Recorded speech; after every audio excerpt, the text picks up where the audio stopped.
नमस्कार, दिन भर की बड़ी खबरों में आपका स्वागत है। मैं हूं आंचल।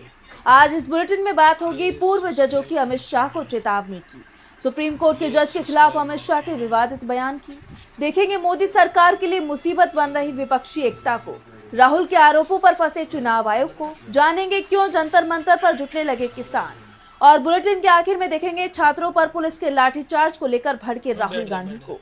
लेकिन दिन भर की तमाम बड़ी खबरों से पहले एक नजर आज की सुर्खियों पर। गजा में इजरायली हमले में 4 पत्रकारों की गई जान, दुनिया भर में हो रही निंदा। जान गंवाने वालों में एपी, रॉयटर्स, अल जजीरा के पत्रकार शामिल। आप संयोजक अरविंद केजरीवाल का गृह मंत्री अमित शाह से सवाल, झूठा केस लगाने वाले मंत्री को कितने साल की होनी चाहिए जेल। शाह ने केजरीवाल के जेल से सरकार चलाने पर उठाए थे सवाल। पीएम मोदी की डिग्री नहीं होगी सार्वजनिक, दिल्ली हाई कोर्ट ने केंद्रीय सूचना आयोग का पलटा आदेश, आरटीआई एक्टिविस्ट ने मांगा था रिकॉर्ड। शेयर बाजार में तेजी, 329 अंकों की तेजी के साथ 81,635 पर बंद हुआ सेंसेक्स, तो 97 अंकों की तेजी के साथ 24,967 पर बंद हुआ निफ्टी। ये तो थी सुर्खियां। अब बात आज की सबसे बड़ी खबर की। उपराष्ट्रपति चुनाव को लेकर राजनीतिक दलों की तैयारियों के साथ ही सियासी बहस भी छिड़ी हुई है। सत्ता पक्ष के नेता इंडिया गठबंधन के उम्मीदवार बी सुदर्शन रेड्डी पर निशाना साध रहे हैं। गृह मंत्री अमित शाह उन्हें नक्सलियों का समर्थक बता रहे हैं, जिस पर अब सुप्रीम कोर्ट और हाई कोर्ट के पूर्व जजों ने संयुक्त रूप से बयान जारी कर गृह मंत्री शाह को सख्त नसीहत दी है। तो क्या कुछ कहना है पूर्व जजों का, जानने के लिए देखिए रिपोर्ट। उपराष्ट्रपति चुनाव की तैयारियों के बीच गृह मंत्री अमित शाह के एक बयान को लेकर विवाद खड़ा हो गया है। उनके बयान पर सुप्रीम कोर्ट और हाई कोर्ट के जज बुरी तरह भड़क उठे और गृह मंत्री को मर्यादा का पालन करने की बात कह दी। पूर्व जजों के एक समूह ने सीनियर वकीलों के साथ मिलकर एक संयुक्त बयान जारी किया, जिसमें उन्होंने केंद्रीय गृह मंत्री अमित शाह की तरफ से सलवा जुडूम मामले में सुप्रीम कोर्ट के 2011 के फैसले की गलत व्याख्या करने की कड़ी निंदा की। ये फैसला तत्कालीन सुप्रीम कोर्ट के जज जस्टिस बी सुदर्शन रेड्डी ने लिखा था, जो मौजूदा वक्त में उपराष्ट्रपति चुनाव के लिए इंडिया गठबंधन की तरफ से उम्मीदवार बनाए गए हैं। दरअसल चुनाव को लेकर विपक्षी उम्मीदवार पर निशाना साधते हुए गृह मंत्री शाह ने सलवा जुडूम मामले में सुप्रीम कोर्ट के फैसले पर सवाल उठा दिए। उन्होंने इस फैसले को लेकर सुदर्शन रेड्डी पर यह आरोप लगाया कि वो नक्सलवाद का समर्थन करते हैं, जिस पर सुदर्शन रेड्डी ने तो कहा ही था कि वो उनका फैसला नहीं, सुप्रीम कोर्ट का फैसला था। और अब पूर्व जजों के एक समूह ने भी शाह के बयान पर आपत्ति जताई है। उन्होंने अपने संयुक्त बयान में कहा कि किसी उच्च राजनीतिक पदाधिकारी की तरफ से सुप्रीम कोर्ट के फैसले की पूर्वाग्रही गलत व्याख्या से सुप्रीम कोर्ट के जजों पर नकारात्मक प्रभाव पड़ने की संभावना है, जिससे न्यायपालिका की स्वतंत्रता पर असर पड़ सकता है। भारत के उपराष्ट्रपति पद सहित सभी राजनीतिक अभियानों में वैचारिक बहसें शामिल हो सकती है, लेकिन उन्हें सभ्यता और गरिमा के साथ चलाया जाना चाहिए। इस बयान पर हस्ताक्षर करने वाले पूर्व जजों में justice Abhay Oka, justice Kurian Joseph, justice Madan Lokur भी शामिल हैं। इनके अलावा हाईकोर्ट के भी पूर्व जजों के हस्ताक्षर हैं। जिस तरह पूर्व जजों ने शाह के बयान के खिलाफ कड़ा रुख अपनाया है, उसके बाद माना जा रहा है कि इंडिया के उम्मीदवार सुदर्शन रेड्डी के खिलाफ अगर अब इस तरह की टिप्पणी आई तो उनके लिए मुश्किलें खड़ी हो सकती हैं। अमित शाह के एक के बाद एक बयानों पर विवाद छिड़ता नजर आ रहा है। पहले उन्होंने सुप्रीम कोर्ट के पूर्व जज सुदर्शन रेड्डी के खिलाफ बयान दिया और अब उन्होंने सुप्रीम कोर्ट के ही एक और जज को लेकर विवादित बयान दे दिया।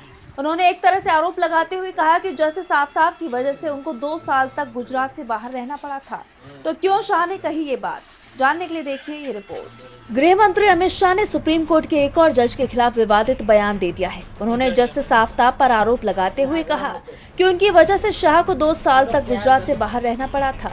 एक इंटरव्यू के दौरान शाह ने सोहराबुद्दीन शेख मुठभेड़ मामले में खुलकर बात की, लेकिन जस्टिस आफ्ताब आलम को लेकर उनके बयान ने सबका ध्यान बटोर लिया। उन्होंने कहा कि मैं 2 साल तक गुजरात से बाहर रहा क्योंकि भारत के इतिहास में किसी की जमानत याचिका कभी 2 साल तक नहीं चली। जस्टिस आफ्ताब आलम की कृपा से मेरी जमानत याचिका 2 साल तक चली। ज्यादा से ज्यादा जमानत याचिका 11 दिन तक चलती है।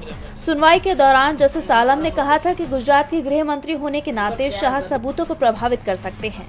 उनकी बात सुनने के बाद मेरे वकील ने कहा कि अगर आपको यही डर है तो जमानत याचिका पर फैसला होने तक हमारे मुवक्किल गुजरात से बाहर रहेंगे। आपको बता दें कि सोहराबुद्दीन शेख मुठभेड़ का ये मामला 2005 का है, जब गुजरात के गांधीनगर में सोहराबुद्दीन और उनकी पत्नी कौसर बी की एक कथित पुलिस मुठभेड़ में जान ले ली गई थी।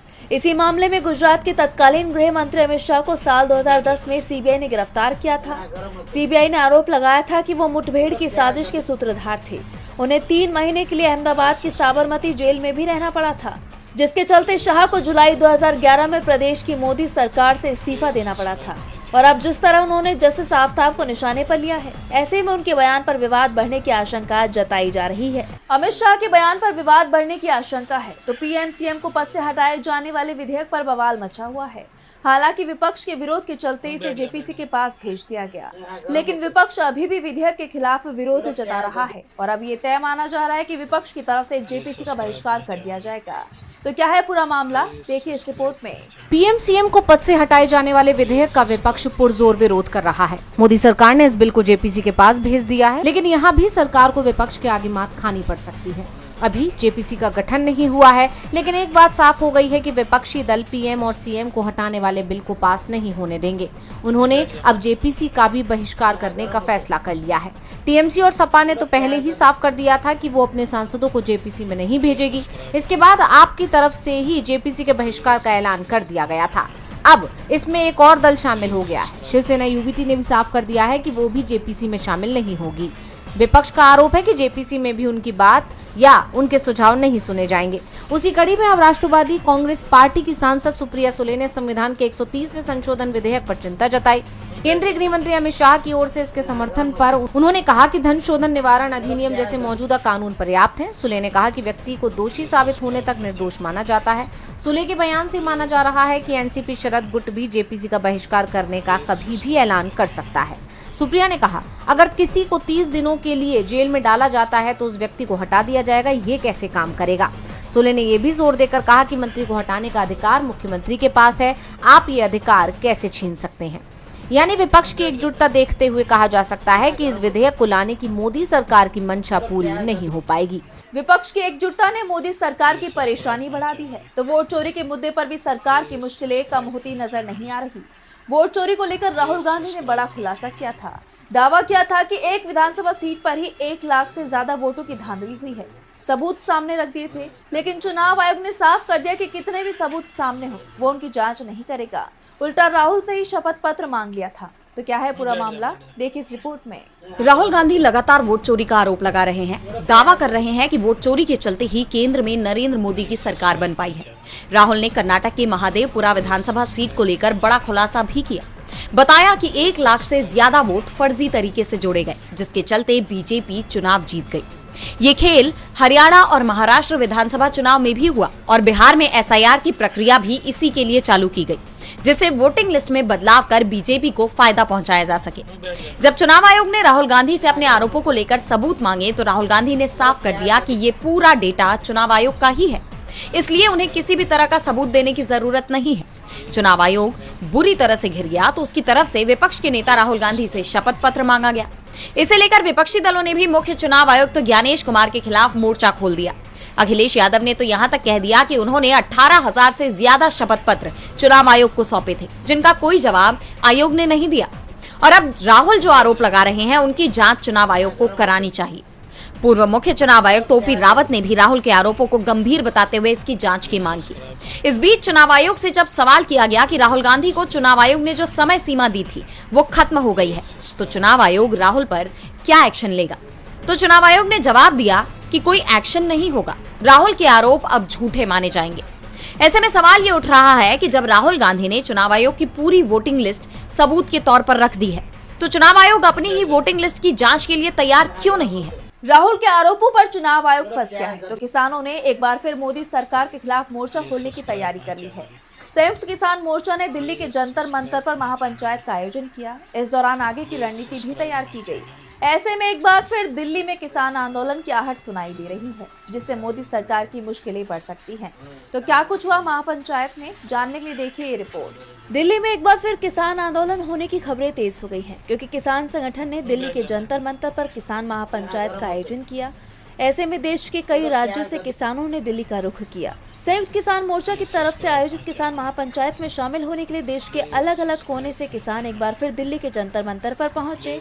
इस दौरान कई मुद्दों पर चर्चा हुई। इसका आयोजन सभी फसलों के लिए न्यूनतम समर्थन मूल्य, यानी एमएसपी की कानूनी गारंटी, किसी भी प्रस्तावित भारत अमेरिका व्यापार समझौते से कृषि, डेयरी, पोल्ट्री और मत्स्य पालन क्षेत्रों को बाहर रखने और पिछले आंदोलन के दौरान किसानों के खिलाफ दर्ज पुलिस मामलों को वापस लेने पर विचार विमर्श के लिए किया गया। इस दौरान किसानों ने 30 सितंबर तक कच्चे कपास पर 11% आयात शुल्क हटाने के केंद्र सरकार के फैसले का विरोध किया। इस बीच किसानों ने अमेरिका का भी जिक्र किया। किसानों ने हुंकार भरते हुए कहा कि भारत में अमेरिका की दादागिरी नहीं चलेगी। महापंचायत के दौरान तेज बारिश हो गई, लेकिन बारिश के बावजूद किसानों के हौसले बुलंद रहे। किसान अपनी जगह से हिले तक नहीं, वहीं बैठे रहे। बता दें कि ये महापंचायत 2020 और 2021 में हुए किसान आंदोलन के लगभग 4 साल बाद हुई। तब हजारों लोगों ने 3 कृषि कानूनों को वापस लेने की मांग को लेकर प्रदर्शन किया था, जिसके बाद सरकार को किसानों की मांग के आगे झुकना पड़ा था और किसान उस वक्त अपने घर लौट गए थे। लेकिन अब एक बार फिर से किसान आंदोलन की आहट सुनाई देने लगी है। ऐसे में सरकार पर संकट गहराता दिखाई दे रहा है। मोदी सरकार पर संकट गहराता दिखाई दे रहा है तो अशोका यूनिवर्सिटी की प्रोफेसर महमूदाबाद को बड़ी राहत मिली है। महमूदाबाद के खिलाफ दर्ज एफआईआर मामले में सुप्रीम कोर्ट का बड़ा फैसला सामने आया है। कोर्ट ने निचली अदालत को महमूदाबाद के खिलाफ दायर किए गए आरोप पत्र पर संज्ञान लेने से रोक दिया, जिसे प्रोफेसर के लिए बड़ी राहत के तौर पर देखा जा रहा है। तो क्या है पूरा मामला, जानने के लिए देखिए ये रिपोर्ट। अशोका यूनिवर्सिटी की प्रोफेसर महमूदाबाद के मामले में सुप्रीम कोर्ट का बड़ा फैसला आया है। कोर्ट ने उन्हें बड़ी राहत देते हुए इस मामले में ट्रायल कोर्ट की कार्रवाई पर रोक लगा दी। कोर्ट ने जांच समिति की तरफ से महमूदाबाद के खिलाफ दायर किए गए आरोप पत्र पर संज्ञान लेने से निचली अदालत को रोक दिया। जस्टिस सूर्यकांत और जस्टिस जयमाल्या बागची की बेंच ने निचली अदालत को इस मामले में कोई भी आरोप तय करने से भी रोका है। साथ ही महमूदाबाद की तरफ से पेश वकील कपिल सिब्बल से आरोप पत्र की जांच करने और कथित अपराधों का एक चार्ट तैयार करने को कहा। बेंच ने कहा कि वो अगली सुनवाई में इस पर विचार करेगी। सिब्बल ने बताया कि उनके खिलाफ देशद्रोह का मामला दर्ज किया गया है, जो बहुत ही दुर्भाग्यपूर्ण है। दरअसल ऑपरेशन सिंदूर से जुड़े सोशल मीडिया पोस्ट को लेकर 18 मई को महमूदाबाद को हरियाणा पुलिस ने गिरफ्तार कर लिया। उनके खिलाफ 2 एफआईआर दर्ज की गई थी। उनकी पोस्ट से देश की संप्रभुता और अखंडता को खतरा होने का आरोप लगाया गया। मामले की जांच के लिए सुप्रीम कोर्ट ने एसआईटी गठित की, जिसने एक मामले में तो क्लोजर रिपोर्ट दायर कर दी, जबकि एक में 22 अगस्त को आरोप पत्र दायर किया गया था। रिपोर्ट में पाया गया कि अली खान ने अपराध किया है। इस रिपोर्ट को लेकर अब सुप्रीम कोर्ट ने ट्रायल कोर्ट को कोई भी कार्यवाही करने से रोक दिया। आपको बता दें कि इससे पहले सुप्रीम कोर्ट ने महमूदाबाद को जमानत दे दी थी, लेकिन निचली अदालत की कार्यवाही पर रोक लगाने से इनकार किया था। लेकिन अब कोर्ट के नए आदेश को उनके लिए बड़ी राहत के तौर पर देखा जा रहा है। और बुलेटिन के आखिर में बात छात्रों पर पुलिस के लाठीचार्ज को लेकर भड़के राहुल गांधी की। दिल्ली के रामलीला मैदान में एसएससी एस्पिरेंट्स परीक्षा में हुई धांधली को लेकर शांतिपूर्ण प्रदर्शन में बैठे हुए हैं। 24 अगस्त की देर रात को दिल्ली पुलिस ने अभ्यर्थियों को गैर कानूनी तरीके से हटाने की कोशिश की। प्रोटेस्ट कर रहे स्टूडेंट्स और टीचर्स को हटाने के लिए पुलिस ने लाठीचार्ज भी किया, जिसके बाद ये मामला तूल पकड़ चुका है। कांग्रेस नेता राहुल गांधी भी स्टूडेंट्स और टीचर्स के सपोर्ट में है। तो क्या कुछ बोले राहुल गांधी, देखिए इस रिपोर्ट में। दिल्ली के रामलीला मैदान में धरने पर बैठे कई अभ्यर्थियों को 24 अगस्त की रात दिल्ली पुलिस ने हिरासत में ले लिया। ये छात्र कर्मचारी चयन आयोग यानी एसएससी की परीक्षाओं में कथित गड़बड़ियों के विरोध में धरने पर बैठे थे। उनका दावा है कि दिल्ली पुलिस ने गैर कानूनी तरीके से उन्हें हटाने की कोशिश की, जबकि उनके पास 2 दिन तक प्रदर्शन करने की इजाजत थी। पुलिस के हटाए जाने का जब छात्रों ने विरोध किया तो पुलिस ने उन पर बल प्रयोग भी किया। अब इस मामले में लोकसभा के नेता प्रतिपक्ष राहुल गांधी की भी प्रतिक्रिया सामने आई है। उन्होंने प्रोटेस्ट करने वालों के समर्थन में अपने सोशल मीडिया प्लेटफॉर्म एक्स पर पोस्ट किया। उन्होंने केंद्र सरकार और प्रशासन के लाठीचार्ज पर निशाना साधते हुए लिखा कि रामलीला मैदान में शांतिपूर्ण प्रदर्शन कर रहे एसएससी अभ्यर्थियों और शिक्षकों पर बर्बर लाठीचार्ज शर्मनाक ही नहीं, एक डरपोक सरकार की पहचान है। युवाओं ने सिर्फ अपना हक मांगा था, रोजगार और न्याय, मिली क्या? लाठियां। साफ है मोदी सरकार को ना देश की युवाओं की चिंता है, ना उनके भविष्य की। क्यों हो? ये सरकार जनता के वोटों से नहीं, वोट चुराकर सत्ता में आई है। पहले वोट चुराएंगे, फिर परीक्षा चुराएंगे, फिर नौकरियां चुराएंगे, फिर आपका हक और आवाज दोनों को चल देंगे। युवाओं, किसानों, गरीबों, बहुजनों और अल्पसंख्यकों, आपका वोट इन्हें चाहिए नहीं, इसलिए आपकी मांगे कभी इनकी प्राथमिकता नहीं होंगी। अब वक्त है डरने का नहीं, डटकर मुकाबला करने का। राहुल गांधी के ट्वीट के बाद विपक्ष के कई और भी नेता अभ्यर्थियों और शिक्षकों के सपोर्ट में आए हैं। प्रियंका गांधी ने भी पुलिस की इस कार्रवाई पर सवाल खड़े किए, जिसके बाद सरकार और प्रशासन सवालों के कटघरे में आ गए। बताते चले कि प्रदर्शन कर रहे अभ्यर्थियों और शिक्षकों का कहना है कि एसएससी की परीक्षा में लगातार गड़बड़ियां हो रही हैं। हाल ही में जारी हुई स्टेनो परीक्षा की आंसर की में भी गड़बड़ी है। इसी तरह की सिलेक्शन पोस्ट के पहले पेपर में भी समस्या हुई थी।